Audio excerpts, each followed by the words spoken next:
Hi all, thank you for watching. So a very grey Friday afternoon in January. Damp and grey and wet, not very nice. Anyway, just wanted to have a quick chat with you about the mental health benefits of yoga. So how that works in a nutshell.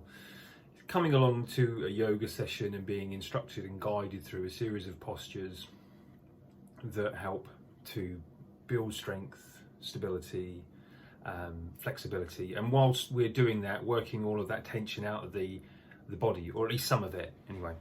And within a lot of our muscles, say for example, if I'm tapping my shoulders, we often hold tension there, and for some of us that can also hold the associated emotions with that. So for example, if you're somebody that drives and is a bit nervous about driving, you'll be gripping the steering wheel. You can't see my hands, I'm pretending to got my steering wheel. You're gripping the steering wheel and you hold that tension in the arms, in the shoulders, and that will often stay there. Or if you're a stressful, busy person at work, or you've been in a not very nice situation, we're often on the defensive, holding the sort of drawing the arms in and being closed in the body. And then, further down the line, that can means we're not looking up when we're walking forwards. We've got our head down because we don't really want to engage with people, which is all understandable, and life does that to us. So when we're in yoga, we're moving the body.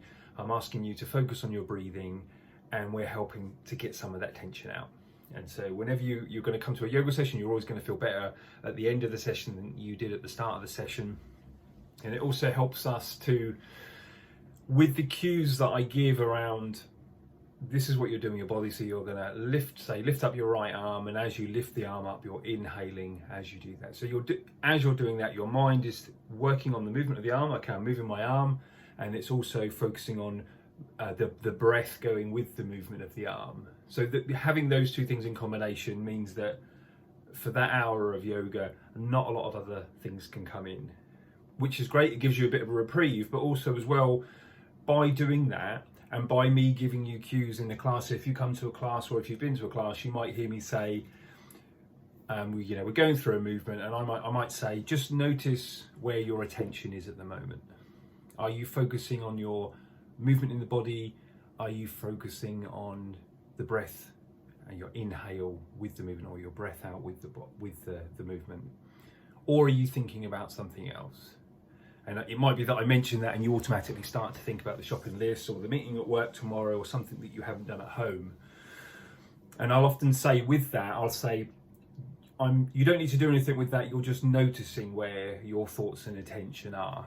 And the more that you do that, the more that you become the awareness or the observer behind your thoughts and emotion, as opposed to being your thoughts and emotions. So what that means is your immediate response to a situation. And if you've come to one of my yoga classes or meditation workshop, I'll often talk about the analogy of driving along in your car, minding your own business, and then somebody cuts you up in front and then zooming off. So your thoughts and emotions is honking on the horn and maybe expletives and sticking your fingers up at them. But being the awareness behind that is it happens, somebody cuts you up in traffic and you're like, oh, I need to maybe put the brakes on, slow down a little bit, get out of their way.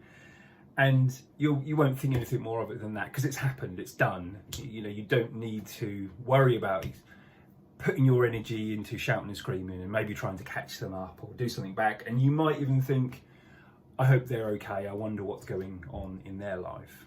So that's being the observer or the awareness behind your thoughts and emotions is one of the benefits that slowly comes into your life with a yoga practice, with a meditation practice. And with that, it means that you're calmer within yourself, your interactions in your life are much better, the level of stress and anxiety you experience decreases. So it's all doable. It's just down to you guys to either come to a yoga class of mine, or maybe follow one of my YouTube videos, or take part in a meditation. Meditation is really, really straightforward. It's one of the biggest things that will have a positive impact on your life. It's just a question of putting in the time to do it. So thank you all for listening to this. Please do comment if you have any questions about anything that I've said.